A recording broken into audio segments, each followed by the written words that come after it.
வெகுஜன போராட்டம் அதான் இது உதாரணம். இதே போல இலங்கையில் பல இடங்களிலே போராட்டங்கள் நடந்தது, கொழும்பில் பல இடங்களிலே பல போராட்டங்கள் நடந்து வருது. IMF தான் அமெரிக்கா, IMF தான், IMF அமெரிக்கா தான். ஆகவே அவர்களை குளிர்வி அமெரிக்காவுக்கு எதிராக போடுறது IMFக்கு எதிராக தான் போடுறது. அதல்ல பிரச்சனை, அதல்ல முக்கியம். முதல் அமெரிக்காவை பற்றியும் அமெரிக்காவுடைய நிதி நிறுவனங்களை பற்றியும் மக்கள் முதல்ல தெரிந்து கொள்ள வேண்டும். இதற்கு பின்னால் அமெரிக்கா தான் இருக்கிறது என்பதை இப்ப அரசாங்கம் அல்ல உங்களுடைய முதல் எதிரி, முக்கிய எதிரி அரசாங்கம் அல்ல, அமெரிக்க ஆதிபத்தியம் தான் முக்கிய எதிரி. அதை மக்கள் விளங்கிக் கொள்ள வேண்டும், மக்கள் அணிதிரள வேண்டும்.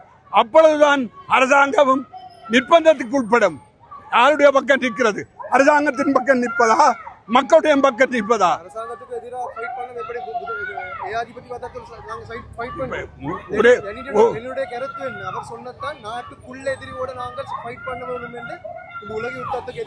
ஒரே நேரத்தில் எல்லாருக்கும் எதிராக கோஷம் இல்ல இல்ல. உலகத்தில் எந்த ஒரு பிரச்சனையிலும் ஒரே நேரத்தில் ஒரு எதிரி தான் எதிர்க்க முடியும். ஒரே நேரத்தில் அவர் இவர் எல்லாரையும் எதிர்க்க முடியாது. இன்றைக்கு அமெரிக்க ஆதிபத்தியத்தை நாங்கள் அம்பலப்படுத்துவோமாக இருந்தால் அந்த அம்பலப்படுத்தல் தான் நாளைக்கு அரசாங்கத்துக்கு எதிராக மக்கள் அணிதிரள்வார். எனவே எங்களுடைய பிரதான எதிரி என்றது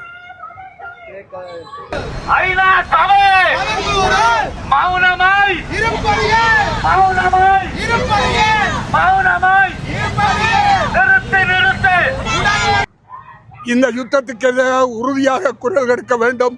ஆனால் அரசாங்கம் அப்படி குரல் கொடுப்பதாக இல்லை.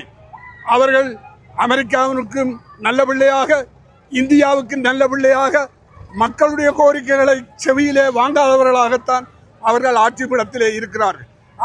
அவர்களுக்கு தேவை தாங்கள் பெற்ற அதிகாரத்தை தொடர்ந்து வைத்திருக்க வேண்டும் என்று விரும்புகிறார்களே தவிர நீதியின் பக்கம், மக்களின் பக்கம், மக்களுடைய உரிமைகளின் பக்கம் உறுதியாக குரல் கொடுத்து வந்த முன்னிய JVP-னர் இன்றைக்கு NPP அரசாங்கத்தின் கீழ் மிகவும் பதுமையாக எல்லோரையும் சமாளிப்பதற்காக எல்லோருக்கும் ஆமாஞ்சாமி போடுகின்ற ஒரு ஆட்சியை தான் நடத்தி வருகிறார்கள் என்ற கண்டனத்தை நாங்கள் உறுதியாக தெரிவிக்கின்றோம். ஆகவே இது அல்ல நிலைப்பாடு.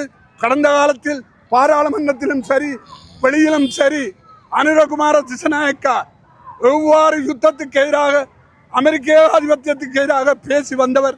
ஆனால் இன்று மிக மிக அடக்கி வாசிக்கின்ற ஒரு போக்கைத்தான் கடைப்பிடிக்கின்றார்.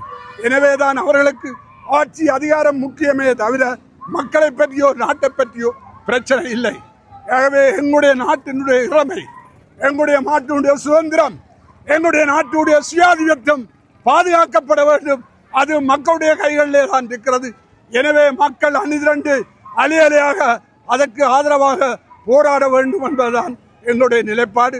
அரசாங்கத்தை எதிர்பார்த்து நாங்கள் இருப்பதை விட மக்களாக அணிதிரண்டு வீதியிலே இறங்கி நியாயத்தை நீதியை நிலைநாட்ட போராட வேண்டும் என்பதுதான் எங்களுடைய நிலைப்பாடு. දවස් දෙකකට කලින් සටන් විරාමයක් ප්‍රකාශයට පත් කරා ඇමරිකාව හා ඉරාන යුද්ධයට විරුද්ධව. ඊයේ පාන්දර වෙනකොට නැවතත් ඊශ්‍රායල විසින් ලෙබනනයට පහර දීම ආරම්භ කරලා යුද්ධය නැවතීම සිත තියලා තියෙනවා. නැවතීමට තවදුරටත් යුද්ධය සිද්ධ වෙනවා.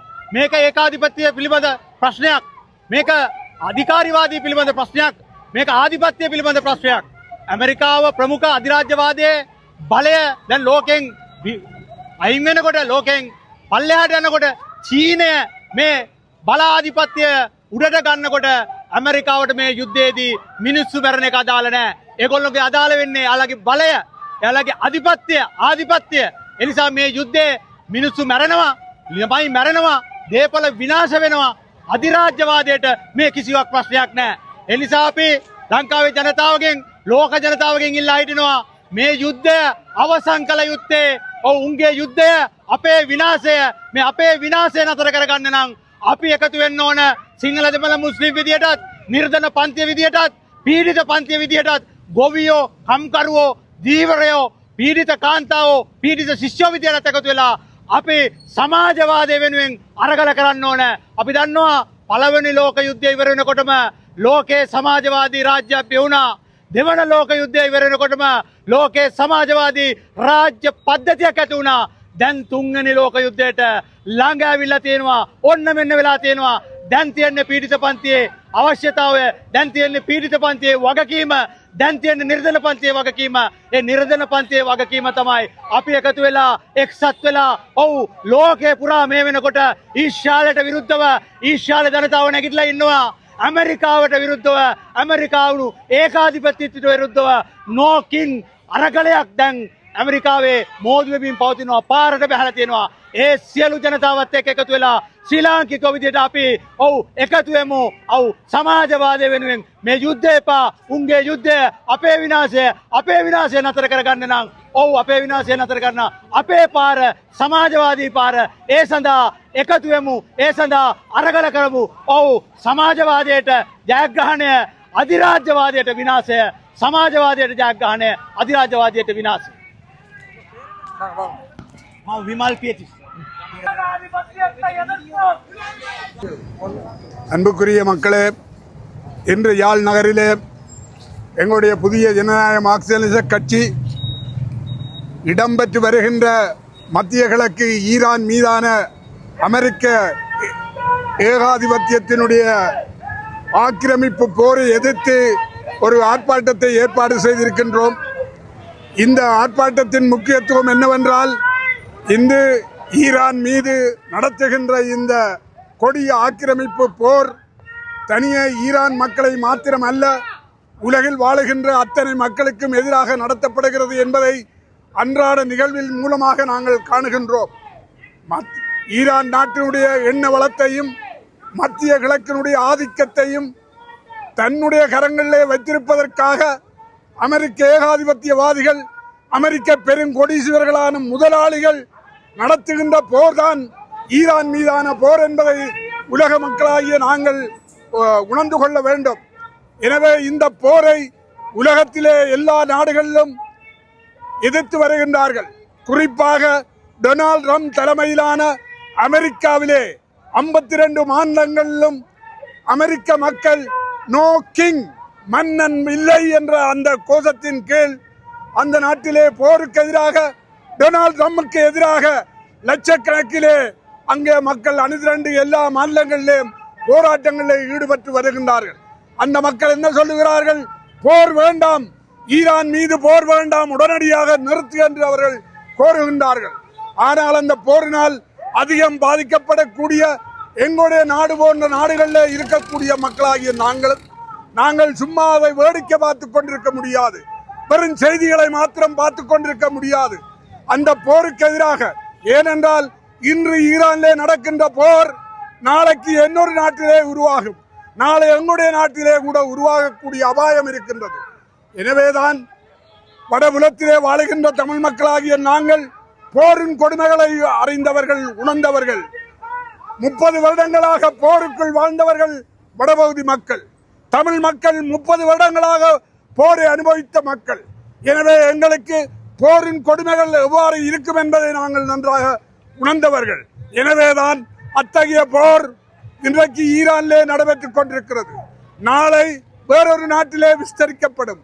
அமெரிக்க ஏகாதிபத்தியம் தன்னுடைய வளச்சுரண்டலுக்காக, தன்னுடைய லாபத்துக்காக, தன்னுடைய பணத்தை குவிப்பதற்காக உலகத்தின் முதலாம் இடத்திலே அமெரிக்கா இருக்க வேண்டும் என்ற அந்த ஏகாதிபத்திய ஆதிக்க நோக்கத்துக்காக நடத்தப்படுகின்ற போர்தான் ஈரான் போர் என்பதை நாங்கள் உணர்ந்து கொள்ள வேண்டும். எனவே தமிழ் மக்களாகிய நாங்கள் இலங்கையில் ஏனைய மக்களோடு இணைந்து இந்த போருக்கு எதிராக உறுதியாக குரல் கொடுக்க வேண்டியது எங்களுடைய தார்மீக கடமையாகும். ஆகவேதான் நாங்கள் இந்த போருக்கு எதிராக இன்றைய தினம் யாழ் நகரிலே மத்திய பேருந்து நிலையத்திலே எங்களுடைய எதிர்ப்பு ஆர்ப்பாட்டத்தை ஒழுங்கு செய்திருக்கின்றோம். ஆகவே இந்த போரை தமிழ் மக்கள் ஏனைய மக்களோடு சேர்ந்து உறுதியாக எதிர்க்க வேண்டும். நான் ஏற்கனவே சொன்னது போல போரின் வடுக்களை சுமந்த மக்கள், போரின் இழப்புகளை சுமந்த மக்கள், போரினால் பட்ட துயரங்களை சுமந்த மக்கள் என்ற ரீதியில் உலகின் எங்காவது போர் நடந்தால் அதனால் பாதிக்கப்படுகின்றவர்கள் சாதாரண மக்கள் தான், அன்றாட உழைப்பிலே ஈடுபடுகின்ற மக்கள் தான் பல வகையிலே பாதிக்கப்படுகிறார்கள். உயிரிழப்பு மாத்திரமல்ல, அன்றாட உணவுக்கு இன்றைக்கு திண்டாட வேண்டிய நிலைமைக்கு தள்ளப்பட்டிருக்கிறார்கள். இன்றைக்கு எரிபொருளுடைய விலைகள் கூடிக்கொண்டு போகின்றது. இதன் மூலமாக பாதிக்கப்படக்கூடியவர்கள் சாதாரண மக்களே அன்று பெரும் பெரும் பணக்காரர்களோ முதலாளிகளோ அல்ல. எனவேதான் நாம் இந்த போரை எதிர்த்து மக்களோடு சேர்ந்து இந்த போர் வேண்டாம், ஈரான் மீதான அமெரிக்க ஏகாதிபத்தியத்தின் ஆக்கிரமிப்பு போரை உடனே நிறுத்து என்ற கோரிக்கை உலக மக்களோடும் இலங்கை ஏனைய மக்களோடும் இணைந்து நாங்கள் முன்வைக்கின்றோம். நன்றி, வணக்கம். கட்சியினுடைய ஏற்பாட்டிலே இந்த யாழ் நகரில் நடைபெறுகின்ற இந்த போராட்ட களத்தில் இருந்து கதைக்கின்றோம். அமெரிக்க ஏகாதிபத்தியத்தினுடைய இந்த மிலேச்சத்தனம் இன்று நேற்றல்ல, அது எப்போதோ ஆரம்பிக்கப்பட்டு உலகின் மிக மோசமான அழிவுகளையும் பொருளாதார நெருக்கடிகளையும் ஏற்படுத்தி ஒரு மிலேச்சத்தனமான ஆட்சியை நடத்துவது யாவரும் அறிந்த ஒன்று. அதனுடைய உச்சபட்சமாக இன்று ஒவ்வொரு நாடுகளாக தன்னுடைய ஆதிக்கத்தின்கள் கொண்டு வந்து இன்று ஈரானில் மிக பெரும் அழிவை ஏற்படுத்தி உலகமெங்கும் ஒரு பொருளாதார சமநிலையை இல்லாமல் ஆக்கி அப்பாவி குழந்தைகள், பெண்கள் எல்லோரையும் மிக மோசமாக படுகொலை செய்கின்ற இந்த ஏகாதிபத்தியத்தை எதிர்த்து உலகங்களும் மக்கள் விழிப்படைந்திருக்கின்றார்கள். நாங்கள் மட்டுமல்ல, அமெரிக்காவிலே மிக மோசமான இந்த ஏகாதிபத்திய போர் வெறியர் இந்த டொனால்ட் ட்ரம்பை எதிர்த்து மக்கள் வீதியில் இறங்கி தொடர்ச்சியாக போராடி கொண்டிருக்கின்றார்கள். ஆகவே உலகம் ஏகாதிபத்தியத்துக்கு எதிராக விழிப்படைந்த இந்த நிலையிலே நாங்கள் உறங்கிக் கொண்டிருக்க முடியாது. ஏற்கனவே நாங்கள் எங்களுடைய இந்த விடுதலை போராட்டங்களை ஒடுக்கியது இந்த ஏகாதிபத்தியங்கள் தான். இந்த ஏகாதிபத்தியமே எங்கள் மீதான மிக மிலச்சத்தனமான மனித படுகொலைகளுக்கு பின்னால் இருந்திருக்கின்ற என்பதையும் இந்த இடத்திலே நாங்கள் உண்மையை கூறிக்கொள்ள விரும்புகின்றோம். எனவே உலகத்தில் நிரந்தர சமாதானம் ஏற்படுத்தப்பட வேண்டும். அதற்காக போராடுகின்ற உலக மக்களோடு நாங்கள் கைகோர்க்க காத்திருக்கின்றோம், கைகோர்த்து கொண்டிருக்கின்றோம். அப்பாவி குழந்தைகள், பெண்கள் மற்றும் எல்லோருடைய இயல்பான வாழ்வை இந்த உலகத்தில் திரும்ப வேண்டும் என்றால் இந்த ஏகாதிபத்தியத்திற்கான போரை நாங்கள் எல்லோரும் ஒன்று திரண்டு இந்த வெகுஜன போராட்டத்தை முன்னெடுக்க வேண்டும் என்பதை இந்த இடத்திலே கூறிக்கொண்டு விடைபெறுகிறோம். அனைவருக்கும் வணக்கம். இன்று எங்களுடைய வடபகுதியிலே பஸ் நிலையத்திலே புதிய ஜனநாயக மார்க்சிஸ்ட் கட்சியின் சார்பிலே எங்களுடைய இந்த அமெரிக்க ஏகாதிபத்தியத்துக்கு எதிராக ஒரு மாபெரும் கண்டன பேரணி போராட்டத்தை நடத்தி கொண்டிருக்கிறோம். உண்மையிலே இன்றைக்கு உலகத்திலே இருக்கக்கூடிய அப்பாவி மக்கள், சாதாரண மக்கள் கொன்றளிக்கப்பட்டு கொண்டிருக்கிறார்கள். அமெரிக்க ஏகாதிபத்தியத்தினுடைய திமிர்த்தனத்தால், இஸ்ரேலினுடைய அராஜக செயற்பாட்டினாலும் பலஸ்தீனத்திலே 70,000க்கும் மேற்பட்ட அப்பாவிகள் கொலை செய்யப்பட்டிருக்கிறார்கள். அதே போன்று ஈரானிலும் பல விதமான கொலைகளை அவர்கள் செய்து வந்து கொண்டிருக்கிறார்கள். எனவேதான் இந்த மோசமான ஒரு சூழலிலே வெனிசுலாவிலே ஜனாதிபதியையும் அவருடைய மனைவியையும் ஒரு இரவிலே கடத்தி கொண்டு வந்து தன்னுடைய சர்வாதிகார நிலப்பாட்டை நிலைநிறுத்தி இருக்கக்கூடிய இந்த சூழலிலே இன்னும் எந்தெந்த நாடுகளிலெல்லாம் இவர்கள் அந்த மோசமான ஆதிக்க வேலைகளை செய்வார்களோ தெரியவில்லை. எனவேதான் இந்த போராட்டம், இந்த அமெரிக்கா ஏகாதிபத்தியத்தினுடைய இந்த போராட்டம் மிகவும் ஆபத்தானது. உலக யுத்தத்துக்கு வழிவகுக்கக்கூடிய ஒரு நிலைக்குத்தான் போயிருக்கின்றது. 14 நாள் யுத்த நிறுத்தம் என்று கூறப்பட்டிருக்கின்றது. அது மிகவும் ஒரு போலித்தனமானது. இப்போது 14 நாள் யுத்த நிறுத்தம் இதன் பிறகு இஸ்ரேல் லெபனானிலே தாக்குதல் நடத்தி இருக்கக்கூடிய சூழலை பார்க்கின்ற போது மிகவும் உலகம் ஆபத்தான ஒரு நிலைக்கு போய் கொண்டிருக்கிறதை நாங்கள் அவதானிக்கக்கூடிய முடியும். எனவேதான் எரிபொருட்களுடைய விலைகள் கூடுகின்ற போது உணவுப் பொருட்களுடைய, வாகனங்களுடைய போக்குவரத்து வசதிகளும் எங்களுக்கு மிக சுமையாக இருக்க போகிறது.